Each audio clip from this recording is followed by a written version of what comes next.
Hey everyone, thank you for joining us on a Monday. We don't usually do these things on a Monday, but here we are. It's spring is here.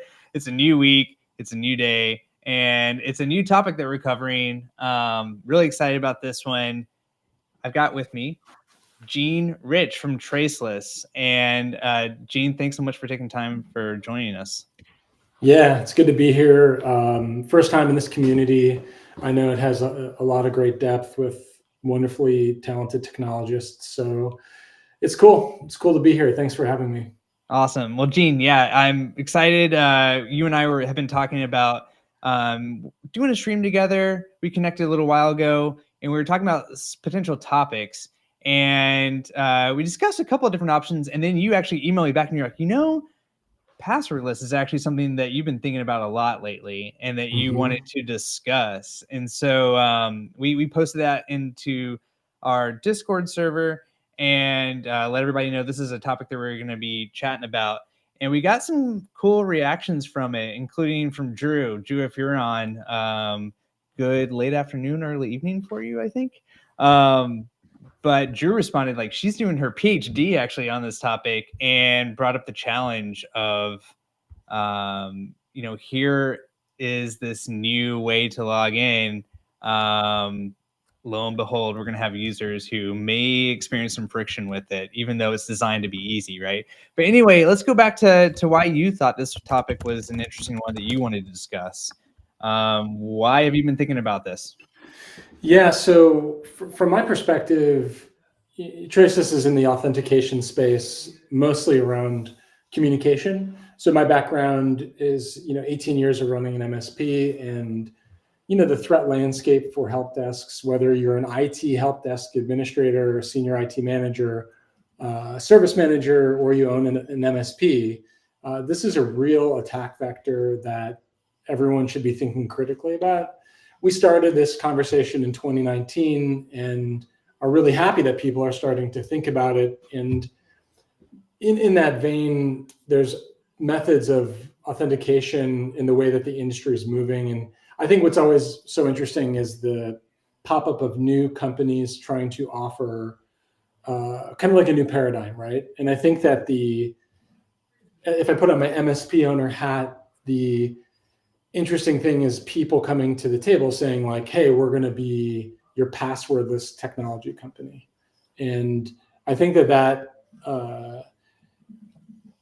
it's a tough challenge for a variety of reasons. And, in my head, one of them is like adoption of change. So if you're using Intra, if you're using Okta, and you have to add another tool, or using Duo, which is huge in the MSP space, to uplift the entire authentication mechanism for an entity or a customer base is an incredibly disruptive process.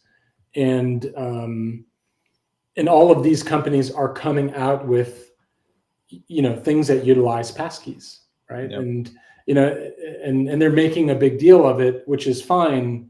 But the challenge, which was pointed out in our earlier conversations, and seems like some people on the thread are like, yeah, but why don't users adopt things? And I think that's a very interesting conversation. And for me, that's the adoption of new tech in this space has been something that's been vital for me as an MSP owner to pay attention to. And I think what we have here is fascinating, because you have something that is more secure for the most part. And again, I hope that people tell me all the problems with my statements. So I get there's a downside to every method of security, right? But it is tied to biometric data, and it could be easier for consumers, whether that's a consumer on my iCloud logging into X, or a newspaper publication that just uses passkeys now. But the way that they're being deployed, and the challenge of change, even if it's more secure and easier, seems to be a blocker that I just think it's an interesting conversation. I'd love to hear what people are seeing in their own customer base. Because I think the other thing, I'm in New York, so our customer base is different than somebody in Alabama, right? And so the way that people react to change across the country, even in vertical businesses, it's just, it's different. And I think it's a great tool. And I look forward to security that's easier and more secure. I mean, this is like the antithesis of the problems that we've been dealing with as MSP owners and operators, is like, hey, you're going to have to do this. Oh, okay. It's a total pain in the ass. Oh, geez. Okay. Oh yeah. Guess what? It's $20 a month. Oh, are you kidding me? So I think this is the usual adoption of security, and we have a real opportunity to move forward, but I think it's going to take some time. So that's kind of the thesis and my brain scramble of all of what's happening. Yeah, absolutely. Well, I mean, definitely a timely topic in terms of, I couldn't help but notice, gosh, when was this? World Password Day. I think all the big three, Google, Microsoft, I'm not sure if Apple did or not, took advantage of the opportunity to say, we are going passwordless. The future is passwordless. The future is now. This is what we're doing. So, I mean, at least in that regard, I think this is a comment that David, over in our Discord pointed out too, that, having the big vendors all adding support and making a little bit of a ruckus on this seems like it'll help with adoption, or at least it's encouraging. Then again, I mean, it's easy to talk about the passwordless future being now, and then meanwhile, you still got loads of folks not wanting to do MFA and pushing back against that still, and that's a conversation we've been having for years and years. And so I can see the optimistic side and also the pessimistic side.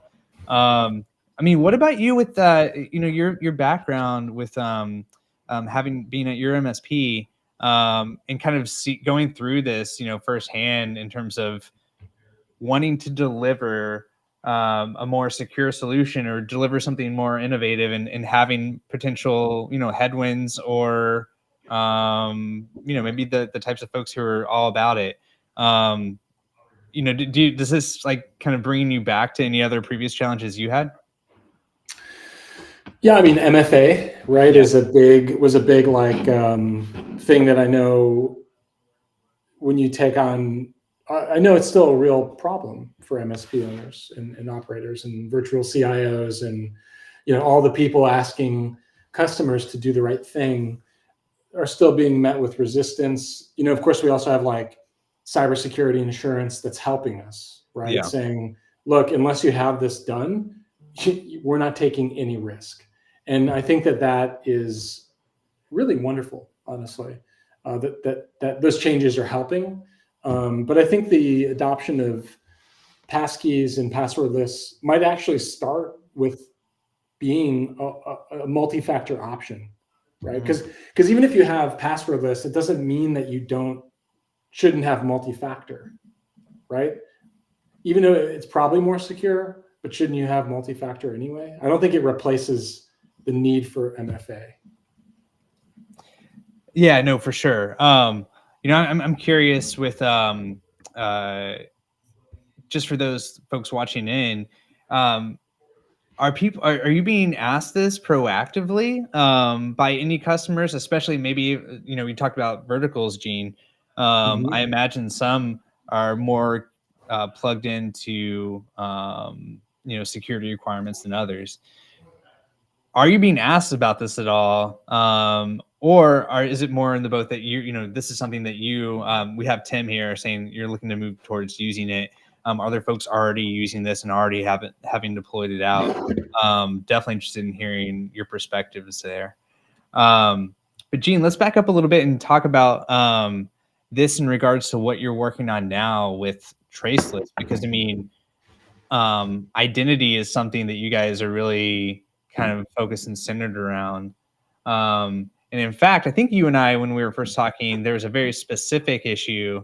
And this has come up in the news a few different times, right? But I think most recently there was something in the news about one of the big kind of headline-inducing hacks was attributed towards someone calling in to a help desk and not being who they were saying they were. And that's something that you guys have focused on in particular. But yeah, maybe you want to dive into that a little bit more and talk about how passkeys is fitting into identity and what you guys are thinking about at Traceless too. Yeah, I mean, I think that passkeys allow for a lot more customization in circumstances where people might not have direct ties to cell phone numbers and things like that. It also scales to different businesses beyond MSPs. It's a little bit more customizable. So, I think the general concept of calling somebody or being called and trusting that it's them is dead. And I think that we're going to start seeing a lot crazier stuff. I think that the common one, Jonathan, you see now is like, oh yeah, someone called my mom and said it was me. And sometimes it's like, yeah, she almost, or he, my dad, almost wired money because it was convincing, right? And then you have like, OpenAI saying, look, we'd love to release this voice AI thing, but it's way too dangerous, right? It's way too dangerous. I mean, look, right now, Jonathan, we are capable of being breached from voice AI because we are here, right? And that, just think of that tooling in the hands of attackers across all sorts of different vectors. And it's just really crazy, and it's annoying, right? Just like emotionally speaking, it's like, I don't like the fact that help desks are being attacked and MSPs are being attacked. I don't like that people prey on older people to, take money from them. And I think we're just going to see a big change of the way that we understand communication between each other. And it's tough. It's wild. Like Brave New World, right? Like it's just crazy stuff right on the horizon. I mean, you mentioned the older people being scammed, but I mean, there's also the business email compromise stuff. People calling in deep fakes in terms of like, this is the CFO requesting this wire transfer. There's loads of things that I think you're right. Having these additional levels of what we're encouraged to be like the trust, right? Like you get that message that is a scam. What's the advice? It's been like, okay, call the CFO, talk to them, reach out to them in a different way. But if you're hearing from them in their voice or whatever, I mean, definitely seems like it's something that is already making headlines, and that people, I would imagine too, already kind of like, it's an easy one to get, right? Like this is an example. There's so many when it comes to security that people say, oh, that seems really far-fetched, or that's never going to happen to us. But I don't know. These types of scams and attacks seem like they could hit a little bit closer to home. We've got Brecht here saying that interest in receptionists has been basically two types of folks. There's the younger startups with more tech savvy upper management, makes sense. And then there's the clients who have had the breach, right? What's the easiest way to get people to adopt security standards? It's unfortunately having them get whacked.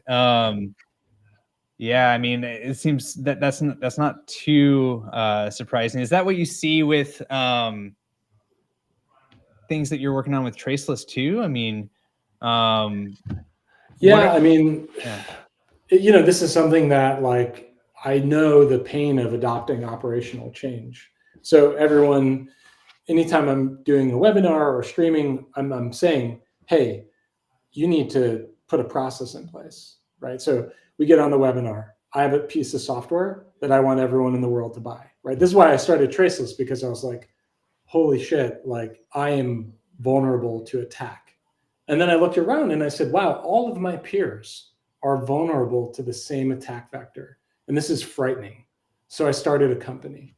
But the thing is the challenge of adoption changes by maturation of the industry and individual businesses or the threat landscape, right? And so what we're seeing now is that like MSPs are getting bigger through acquisition, but that's a small percentage. As much as the news about M&A is so large, it's literally, it's not it's not everybody by any stretch of the imagination. And then you have, hey, we need a new process in place, and we got to pay more per month. So I just tell people, start with the process. Make sure that you are aware that you are calling, your clients are calling you, and you should verify them. This is a value proposition also to set yourself apart from other IT vendors, right? And yeah, again, I think we're moving into table stakes, right? It's not like you should not be an early adopter mentality right now. It's, hey, we need to do something about this threat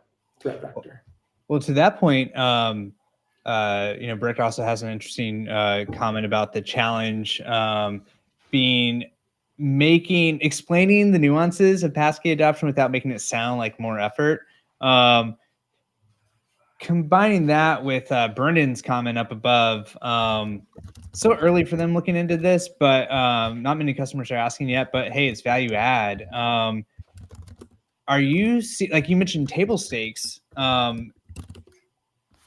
Does this and other areas of identity, security, is this pose an opportunity in terms of additional revenue, or is this really kind of like, hey, we just have to cover our ass here and get our baselines raised? Yeah, it's tough. I mean, I think the point that was made by Brecht was like, if you don't have SSO, you're going to have to set up all these individual applications for passwordless, right? And I think that with Microsoft's move to go after Duo and Okta and offer some compatibility with SSO, I think that that's going to help the community move tech forward, because maybe it's close to something they're paying for currently, right? In the Microsoft stack. I mean, that's how Microsoft wins, is like, hey, you're already here, now you do this here, and you're already paying us. But it's I think it's like any change, it's really tough, right? Because clients are going to have to be involved, they're going to ask questions, and then it may not work. I mean, this happened to us at Traceless. One of our team members, used Chrome and their laptop for a passkey to log into one of our vendors, and then Chrome like shit the bed on the passkey and it went away, right? It's like, oh, well, what happened there, right? You can't really call Chrome support, right? But they're like enabling passkeys like that, you can trust them. So there's a whole other layer of like, okay, like what is this trust about? Do we trust these browsers? Do we trust a home computer? Do we not? Is Chrome going to have problems, and other Firefox going to have problems with storing passkeys? Like it's also the risk, because then people use it and then it's harder than passwords because it doesn't work the first time. And then people don't want to do it, right? Well, and they're so established, right? But well, what's the solution? Forgot my password, reset it, all that. People are just used to it, right? Yeah, and I think that this is one of the hard things. There's so much difficulty of owning a business. Doesn't matter if you sell ice cream or you're an MSP. And then I think from a service perspective, those of us who are in the business, working in an MSP or own and operate one, people's expectations around technology are moving in a way because of their experience with Amazon, right? Oh, I want this, I get it now. It comes tomorrow, right? And I think people's expectations of how things work are drastically changing to be easier, right? And it's not, and when it doesn't work as anticipated, I don't think there's as much space for people to troubleshoot it and be like, oh yeah, I'll try that again. They're just like, oh, it didn't work, so why are we doing this? Yeah. Well, I mean, going on to the flip side though, I mean, this is an easier thing. Like there is something compelling about that. Just like, you don't have to worry about passwords anymore, right? Like this is something that's going to help you be more secure, and you don't have to worry about, the constant nagging of like having complex passwords, not making sure they're all not the same, using a password manager, like all these things. it does, on the face of it, it seemed like it would make things a lot easier. Mm-hmm. Yeah, I think, in some of my experiences, it's been, okay, look at your phone. Okay, there's a handshake between the iOS, Face ID. Okay, it's there. Okay, now put your fingerprint on the laptop, right? Okay, now you're in, right? Yep. So, I mean, that's quite easy. And I think from a user experience, it's like how people use technology, I think is really key to how it's adopted. I was listening to a podcast this weekend with Sam Altman on it, and he was, he was saying how difficult it's going to be to dethrone the iPhone, right? I know there's probably a lot of Android users out there as well, so maybe that's a moot point from that perspective. But think about another paradigm of a wearable or a portable technology that's going to one up the iPhone, right? And he was saying, I think it just needs to be a different form of engaging with the device.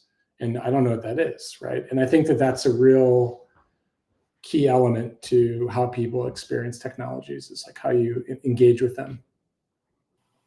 I don't know. Yeah. Well, let's get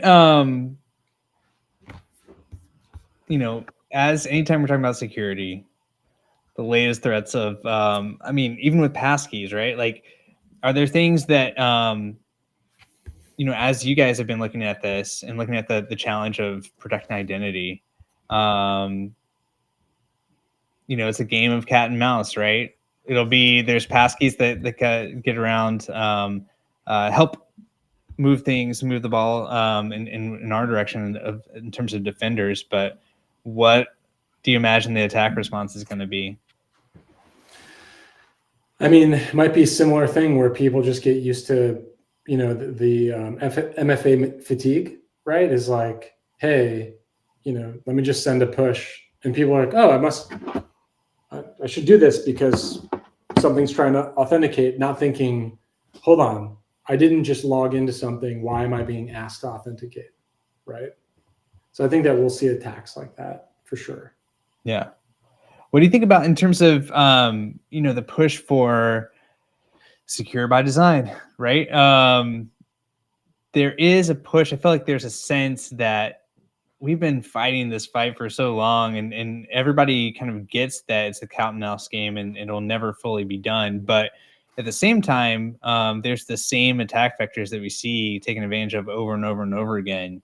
Do you think this is a good kind of step in the right direction? And what's something else that you would like to see? Boy, those are good questions.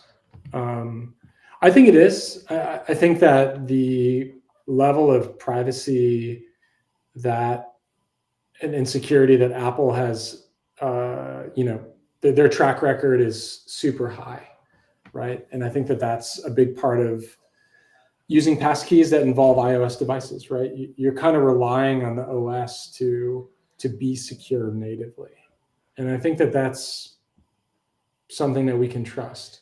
Again, I'm not saying it's not hackable and it's 100%, right? But I think it's done. It's the track record has showed us it's pretty good. I mean,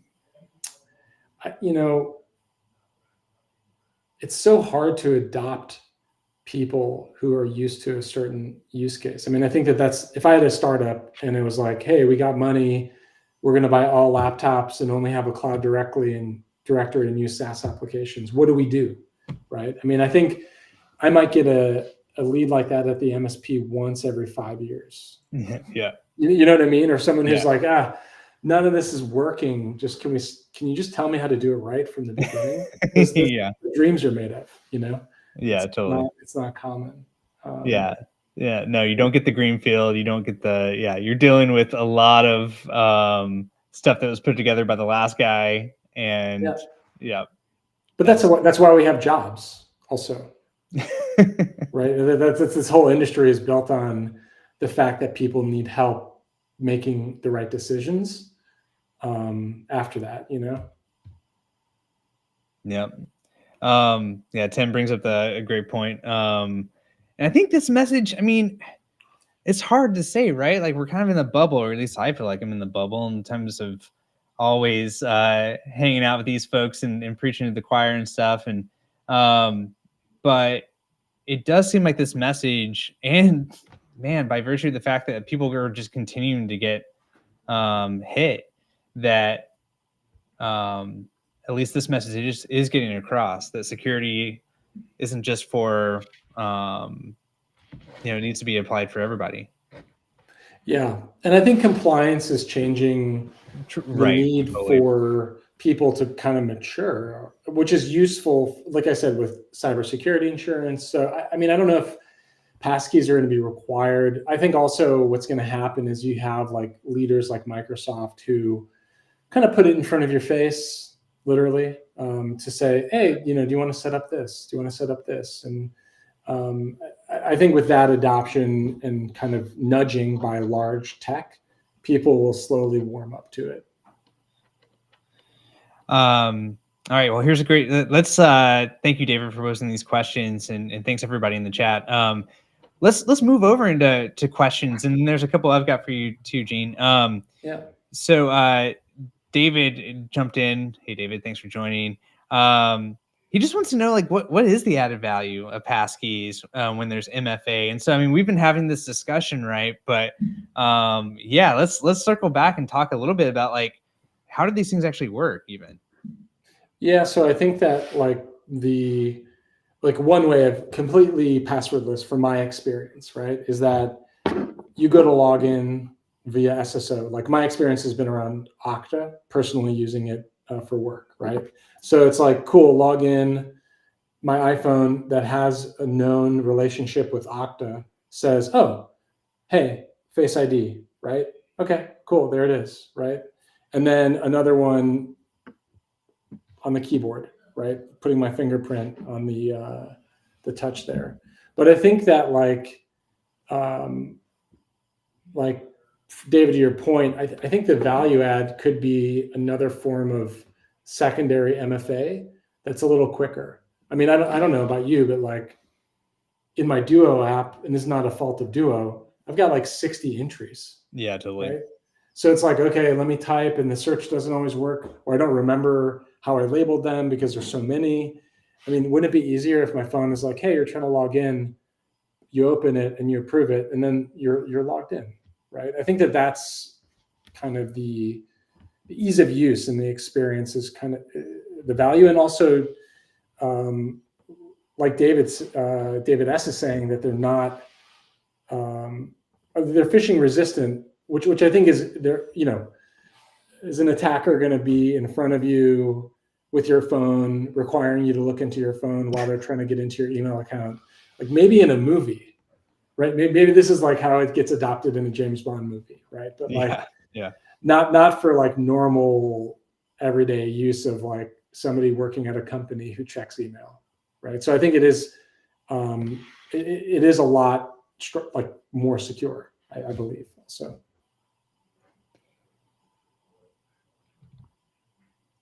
Yeah, and David, thanks for joining, David. Yeah, the FIDO2 software-based authenticators. And I mean, yeah, it's funny, like seeing the I don't know, even like now, I mean, when you talk about the FIDO2 stuff and the YubiKeys and things like that, like I think for me anyway, it seemed that these are, it's the stuff of like the super tech, like the early adopters, right? Like it's really limited to those, but it seems like that's definitely changing. And David, like you commented out in our Discord, Microsoft pushing this, Google too, it's definitely changing it.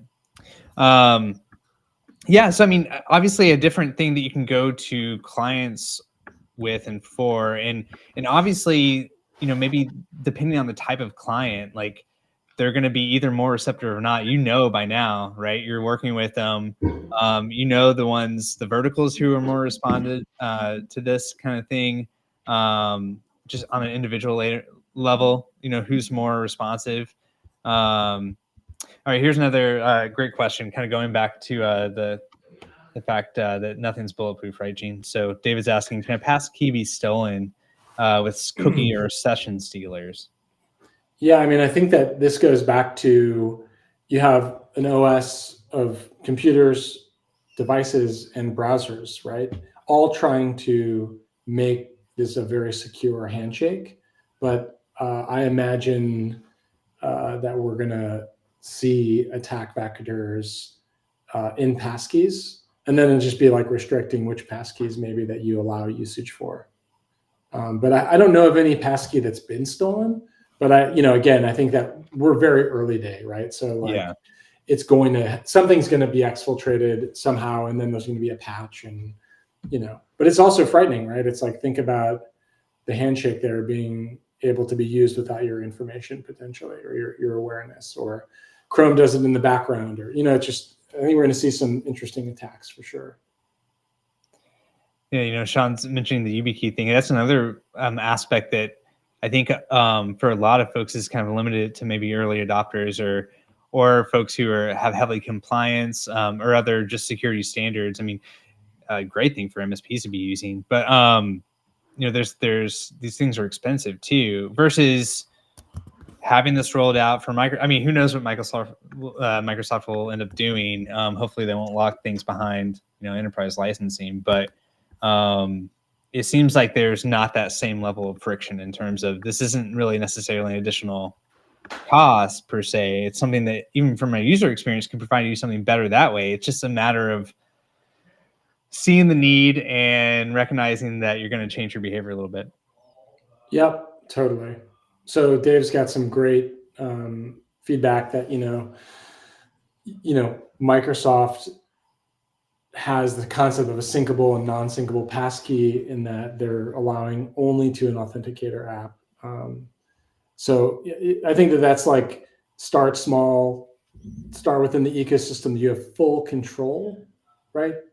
Start to finish, end to end, and then maybe make it a little bit more extensible. But to David's point, you're going to have people who don't do that, right?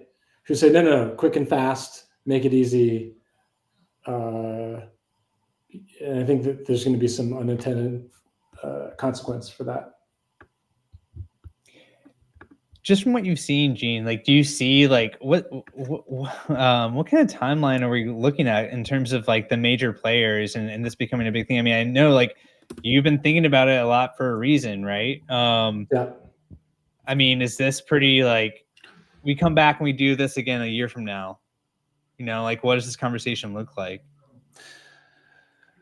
Well, I think that the general stuff. So some of the other interesting things that Microsoft's been doing is putting threat monitoring behind their authentication mechanism, right? So it's like saying, where is this person logging in from? What devices? What is their behavior of login? And trying to match that to which methods of multi-factor that they might pull, right? And I think that you'll see it in Microsoft in very controlled and specific ways. But then you'll also see the rest of the world try to be like, no, we're easier and faster, right? And that might have other consequence. But I don't think that we're going to see this like in mainstream for a few more years. I think it's going to take, again, just a warm-up cycle of people wanting to change their life is it's not easy, right? Unless it's I mean, just making like even just reducing that step. I mean, I definitely love putting my finger on my computer versus going to password manager, copy and pasting, all that stuff. Yeah, and having to do MFA as well. Yeah, and I think there's like a lot of, is this the death to password managers? Is it the death to passwords? And look, I think that those are great things for marketers to say. Yes. But I think the reality of the situation is that, it's a new tech that's been around and it's being utilized in a different way. And there's a lot of upside promise, but it will go through the normal life cycle of adoption in my mind. Well, Gene, Any other questions from the chat? Thank you guys again for tuning in. And this is such a cool discussion because it definitely just all sorts of signals that this is the way things are headed. So good excuse to get more informed about it, right? And kind of come up with an initial plan. And of course, a lot will, as David and others are calling out, a lot's going to depend on how things are developed. But Gene, any recommendations for folks who want to take a little bit of a deeper dive or find some other resources? Yeah, I mean, I think we're all really busy, right? So somebody coming in and being like, "Oh, I can do this for you," and I would say just tread lightly, right? Maybe introduce it in ways of to augment an MFA option. And then we'll just see how Microsoft adopts it. Here's a great question from Paul. Any standards? It's a good question. I'd imagine there are some general standards on the browser and OS specific, but I'm not aware of like a standards body that is governing that. Good question. That's a good one for me to look into. Thanks, Paul. Yeah, it's going to be interesting to see. I mean, you mentioned before with compliance, like how, with that being such a force that's really, carrot and stick, like that's like driving things forward for a lot of folks. Oh, here we go, David. Get the extra layer of security, but the common people just be an extra layer of annoyance, unfortunately. I mean, I guess yes and no, right? Though, like, it just seems easier to me. So it seems like something that people would want, but I totally get it. Like, it's a change from what folks are used to. So I see the point. And that's just it. It doesn't, it's like annoying, right? Yeah, correct. I mean, yeah, here's the counterpoint, right? Yeah, from David, typing passwords sucks. Probably properly done. Passkeys are actually faster and easier, and you get unique complex credentials for free. But yeah, just the pushing from compliance, pushing from big vendors, putting in your face all the time, and then hopefully as that the ease of use, it can really kind of it does seem like this is kind of inevitable. I don't know.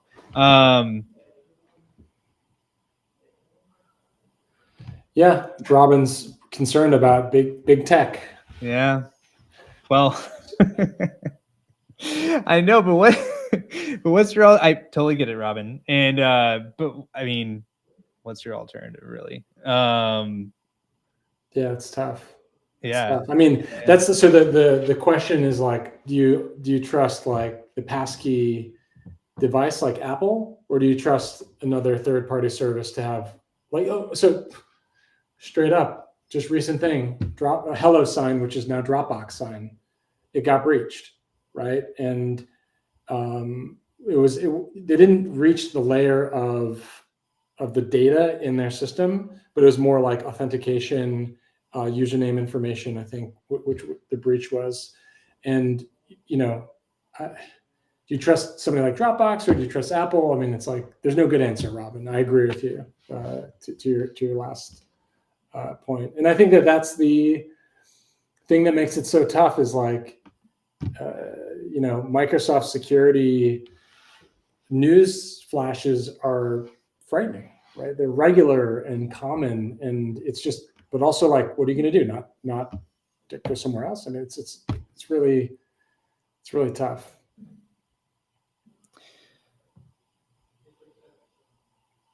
Yeah, and then we got Tani saying still struggling with what would be a good passkey system for end users. So I mean, thinking about this from like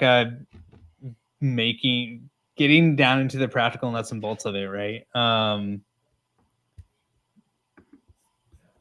Yeah, and straight up, people are there's going to be a big, I mean, the Twitter rollout of passkeys flopped. I don't know the reasoning, but it was like not well received. And I think that this is going to be the difficult thing is we're going to have major tech companies that have, these problems, and the news adoption will highlight whether it was insecure or, not good for users, or everyone got locked out of their account because of an early adopter thing. And then the vibe around passkeys is going to be like, oh, it's not, did you hear about this? I heard they're not secure. They don't work. I heard they don't work. It's like, it's gonna be tough.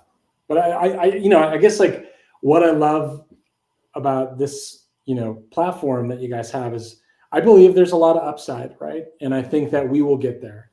And it's just something that's been on my mind a lot. Yeah, absolutely. Well, before we get we can hang out for a few more minutes, guys, and the chats, you're awesome.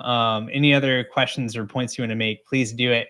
But I want to give Gene a chance to talk a little bit more about Traceless, because we didn't do this at the top, and I just wanted to give you an opportunity to talk a little bit about specifically what you guys are focused on, and yeah, what value you're providing over there.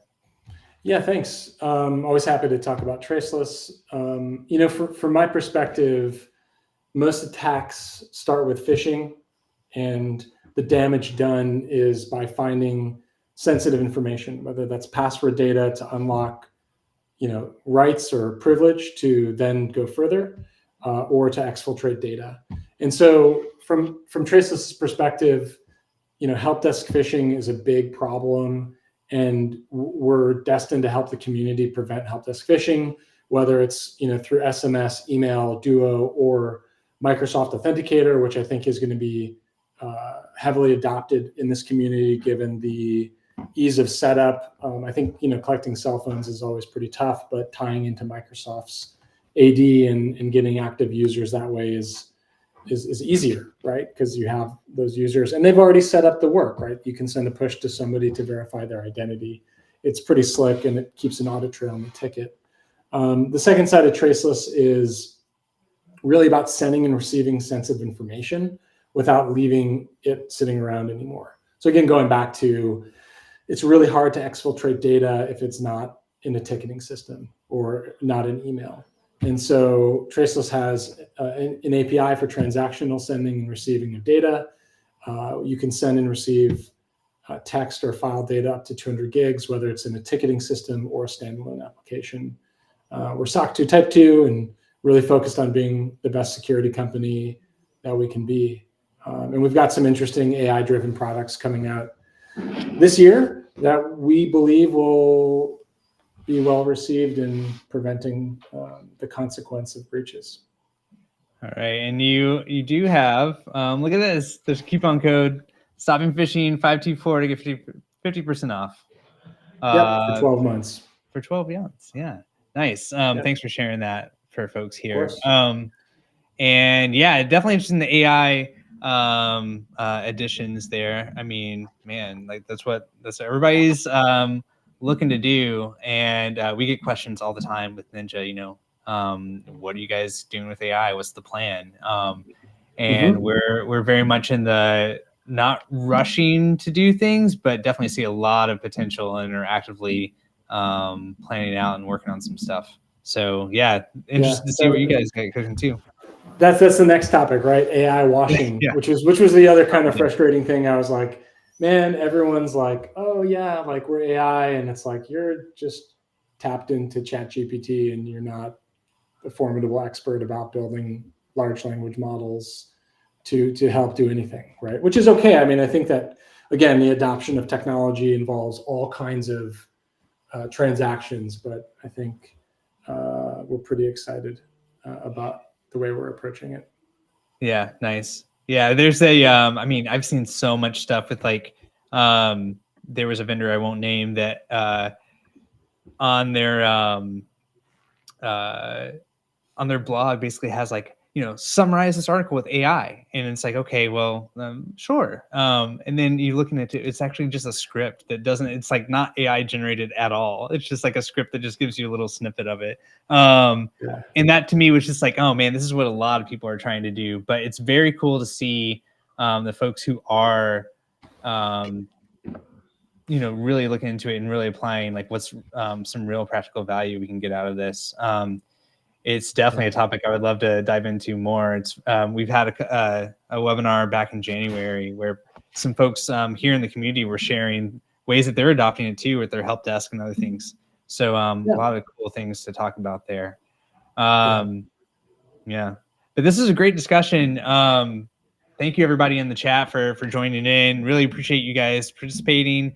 And yeah, much more to come here. Gene, thank you so much for taking time out of your day and everything you got on at Traceless.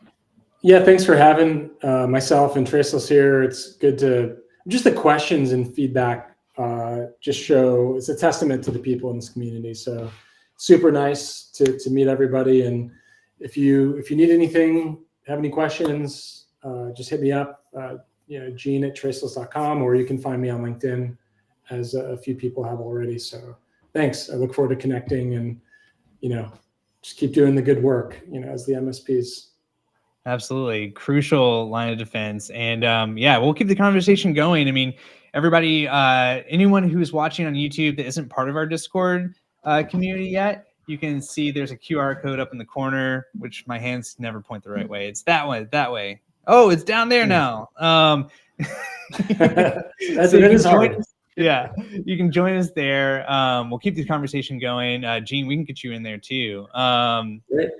Yeah, it's always great to hear from experts like Gene, who are really heads down in this stuff and thinking about it a lot, working on really cool new solutions. It's also equally awesome to hear from you all and how you're adopting things, how you're thinking about them. Thank you for being an amazing community, and we will see you next time.